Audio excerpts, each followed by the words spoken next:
Magandang umaga. Today we are back here at LaSalle Green Hills, and we'll see if it's any better today compared to yesterday.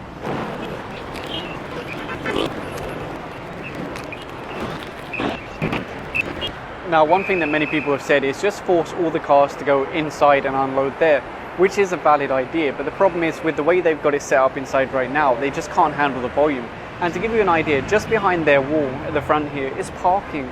So all they would have to do is find alternative parking for these cars, knock down this wall, and they would have an extra 2 lanes, maybe 3 lanes. That could really help to move more vehicles through the school quickly so that they don't have to unload out the front here.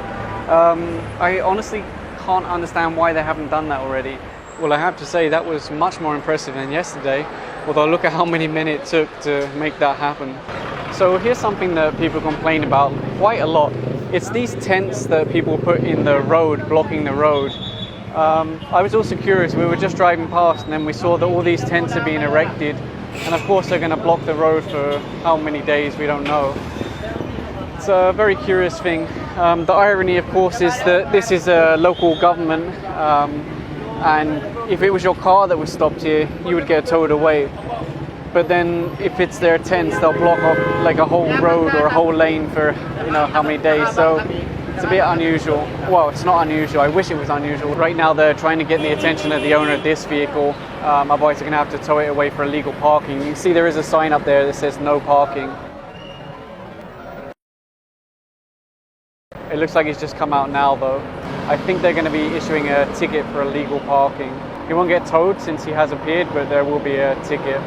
So you can see right now they're doing the horns and the sirens to try and get the owner of this vehicle to come out and move it because it's blocking the sidewalk. They've just given a ticket to some vehicles down there that were illegally parked because the owners did arrive. But if no one arrives to move this one, it will get towed away. So they're hooking up to it now. And some people have said to me, it's just a sidewalk, it's not that big a deal. But as someone who walks a lot, I can tell you it is a big deal. I've lost count of the number of times cars have almost hit me because I've been walking in the road because the sidewalk is blocked. What's worse is when there's a little bit of sidewalk left, but then they put bollards there to protect their car. So not only are you blocking most of the sidewalk, but you block the rest of it with bollards. I experienced this the other day, and I moved the bollards, and then the owner of the shop came out and put them back again. I was like, do you understand that you're blocking the sidewalk? It's bad enough that you've blocked it with your car, but to put extra obstructions there just so no one gets near your car, which shouldn't be there in the first place, that's not fair. Why should all of these people, because there were a lot of people, why should all of these people and me have to walk in the road? Because you're parked illegally and you're putting extra obstructions there. So yeah, there is a reason why they, remove these kind of obstructions. So what they have to do is they have to move the vehicle because the front wheels are locked, and then once they moved it, they can pick it up from the front. And here it goes now. It looks like right now they're dealing with these motorbikes. A lot of them are parked on the sidewalk. Oh, in fact, this is a Honda service center. So that's probably why all these vehicles are here. They should probably be inside here on their own private property, not here on the sidewalk. And it looks like they're taking a look at this truck here.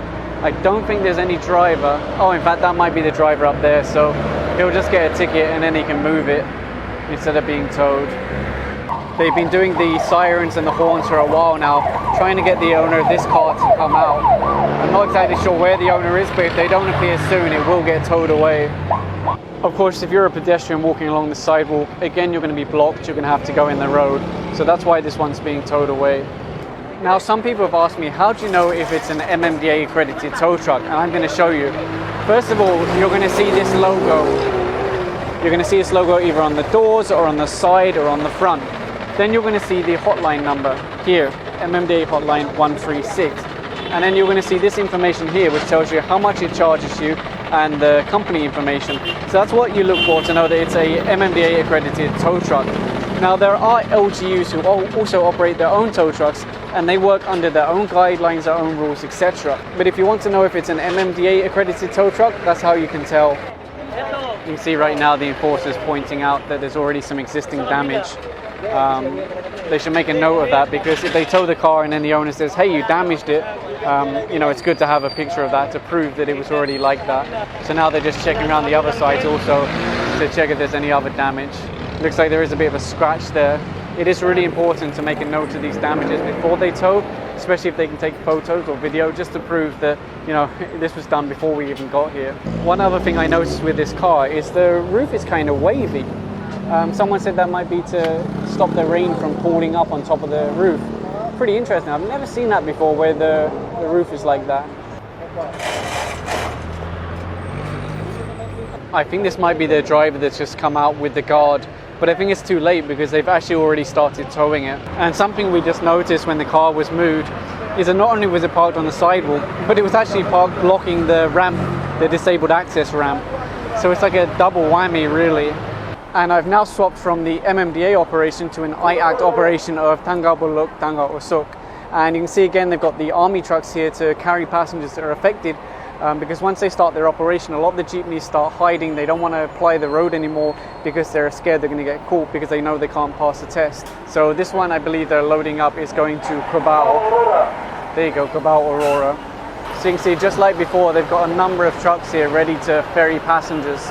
The idea is not necessarily to get them to their end location, because they might still need to ride another jeep or a van or whatever, a tricycle, but to at least get them to another area where there's public transport available, because like I said, they do start hiding and then it makes it very hard for commuters to get a ride anymore, so they have to ride one of these. Hey, good morning. There you go. So yeah, let's go along and see where they're actually stopping the jeepneys. I guess it's further along the road there. So here you can see the HPG and the LTO are dealing with some of the jeepneys. It looks like some of them have already been pulled over. I saw them testing this one a minute ago. Since it's sitting in traffic anyway, there was nothing wrong with it, so they just waved him on. So you can see General Gonzalez over here talking to someone from the QC DPOS.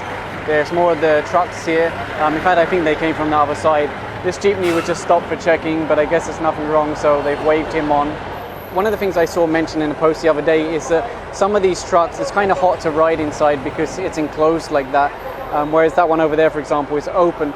Now, in my opinion, it's just a short trip. It's not like you're on there for an hour or 2 hours, so at least you're getting to where you need to go. That's the main thing. So yeah, it may be a little bit hot, a little bit stuffy, but you know, at least you're getting to where you need to go. And actually, they do have two windows at the front. You see those two windows?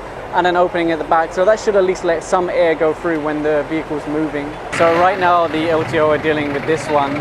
He doesn't actually have a driver's license, so the vehicle is going to be impounded. It's quite amazing because in most countries it's actually quite difficult to get a license to drive public transport. It's very, very, very strict because you're taking the safety of the public in your hands. So to imagine there's, you know, drivers that don't even have a license, like a regular license, it's a little bit worrying. Right now they've stopped this one and they're asking him to push the exhaust. You can see there's a fair amount of black smoke coming out on every one. Now this is a very hotly debated topic about diesel engines and the smoke that comes out of the back, because people say if you give them high revs, of course you're going to get black smoke out the back. But the thing is, a lot of these vehicles, there's a lot of black smoke coming out, not only at high revs, but also at low revs. And basically the whole way down the street.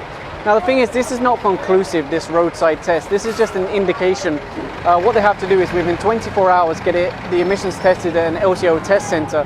It looks like this jeepney is currently being unloaded. I guess they're going to put them on this army truck. It's a little bit of inconvenience for commuters, but hopefully they'll understand that the long-term goal is to have better, safer public transport for everybody. It looks like they're pulling this one in for inspection. From a distance, the tyres look okay. I saw brake lights. Let's check the front. It's going to give it some revs to check the exhaust. Doesn't seem too bad to me. There's a little bit of smoke, but nothing significant. Headlights are okay.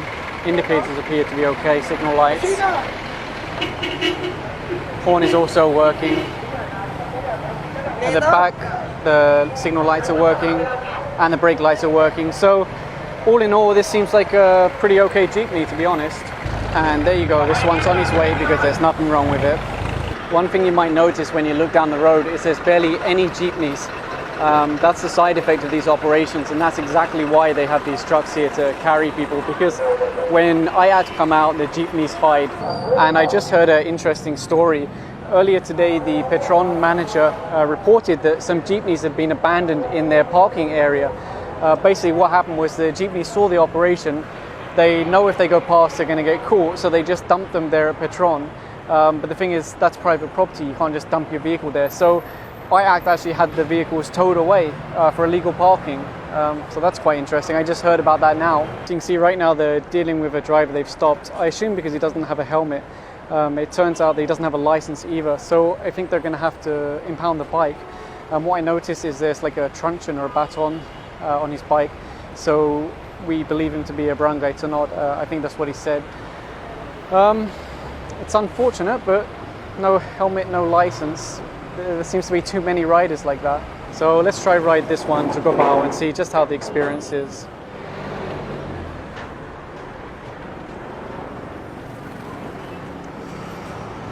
So I see what they mean about it being a little bit warm, because of course it is enclosed. You have the air vents here to let air come through.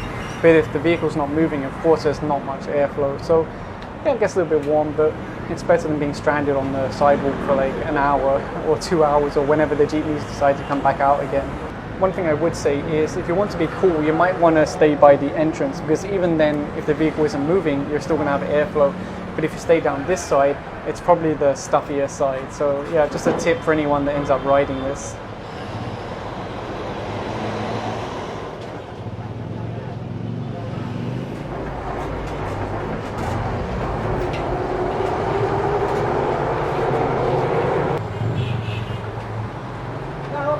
You can see they're now picking up extra passengers.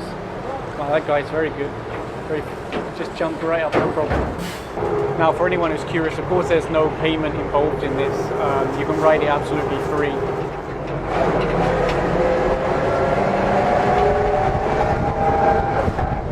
So the vehicle now has a lot more riders. And one thing that you won't experience on this is a hold-up, because you've literally got armed men, on the vehicle. As you can see, it's pretty full already.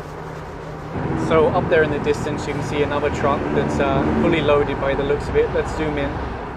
There you go. So you can see it looks like they're fully loaded, and we're pretty heavy loaded as well.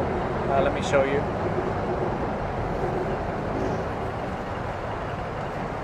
Now, one thing I'd say is that yes, it does get hot in here, especially when the vehicle stops moving. But at least it gets you from point A to point B, and apart from the heat, it's pretty comfortable. And you can see right now some passengers are being unloaded, and I guess others will get on.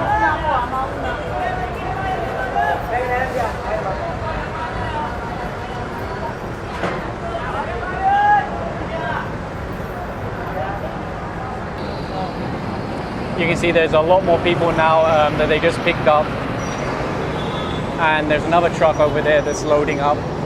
And it's now even more full. You can see there's a lot of passengers standing up. Of course, the operation is having a big effect on the number of jeepneys on the road, and that's why there's so many passengers that are availing of this. So I just went back down here where the operation is taking place. It is a little bit hot in there because it's fully loaded, so airflow isn't great. Some of the other trucks have a lot more ventilation, but it got from point A to point B, and it was a reasonably comfortable trip. So I think it's it's okay. So you can see the LTO just pulled over this one. I guess it'll do a standard check. Handbrake's on, and it appears to have not rolled, so that's a good start. I can also see from his tyres, they look like they've got good tread. He'll now check the lights, start with the headlights.